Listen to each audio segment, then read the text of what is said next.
Salut tout le monde. Alors aujourd'hui une petite vidéo pour vous montrer comment simplifier les valeurs sous Photoshop.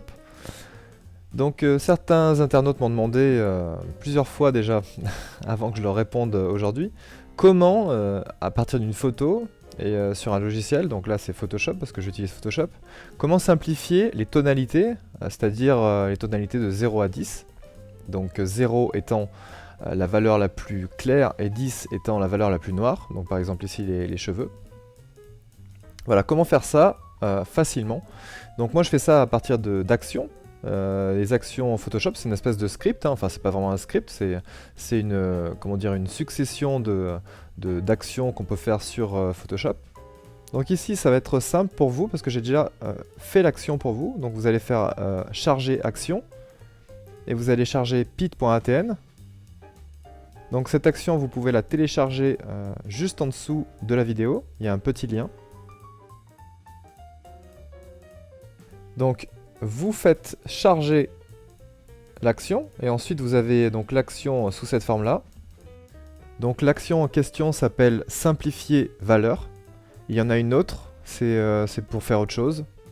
Donc je vous en parle dans une autre vidéo. Donc vous pouvez déplier l'action et puis vous pouvez voir toutes les actions que j'ai faites dans cette action. Si vous voulez le mettre sur le mode bouton, donc il suffit de cliquer sur Button Mode. Si vous avez la version française, ce sera mode bouton, j'imagine.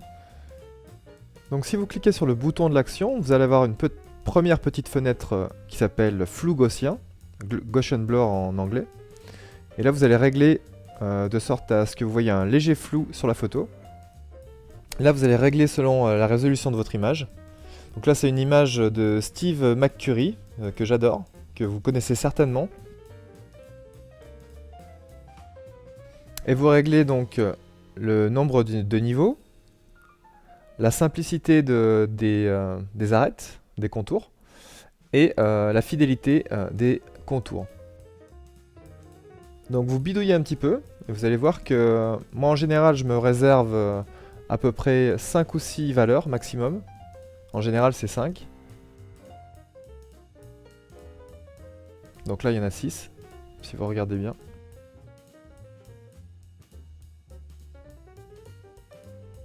Ensuite pour les détails, en général je baisse un petit peu parce que j'aime pas qu'il y ait trop de détails.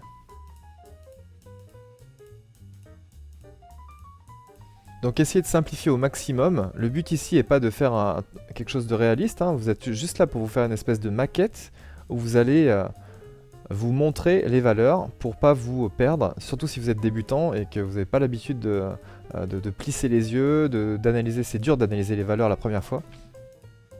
Donc là vous avez vu que vous avez dû remarquer que l'action a transformé l'image en niveau de gris, donc en noir et blanc. C'est plus facile pour se concentrer sur les valeurs. Donc après j'ai l'habitude de faire une courbe derrière, donc dans le script vous allez aussi voir une courbe. Vous allez prendre la petite pipette de droite et cliquer sur le blanc, prendre la petite pipette de gauche et cliquer sur la partie la plus noire. Vous allez voir que ça va équilibrer un petit peu, et après si vous avez envie de régler un peu plus finement, donc vous pouvez attraper le milieu de la courbe et le pousser en haut ou en bas. Voilà, après ça dépend vraiment du rendu sur votre écran. Donc moi j'ai fait ça. Et derrière, il y a encore, si vous cliquez sur OK, il va y avoir encore une autre fenêtre flou gaussien qui va s'ouvrir normalement. Donc vous remettrez un petit peu de flou. Et une dernière fenêtre, donc toujours du même filtre, cutout en anglais, en français je sais même pas, je pourrais même pas dire.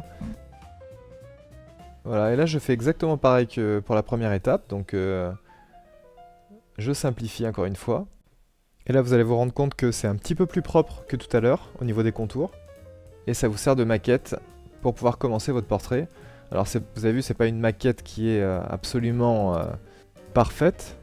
C'est juste histoire de vous donner des repères. Si vous n'avez pas l'habitude, encore une fois, si votre œil n'est pas habitué à analyser les valeurs, ça peut servir. Ne pensez pas que ça va révolutionner votre dessin, ça va juste vous permettre d'introduire un petit peu cette vision des valeurs. Donc habituez-vous quand même à plisser les yeux sur votre dessin et vous allez voir qu'avec la pratique ce sera de plus en plus facile. Voilà, c'était la petite astuce du jour, je vous dis à plus tard pour une autre vidéo. Bye bye.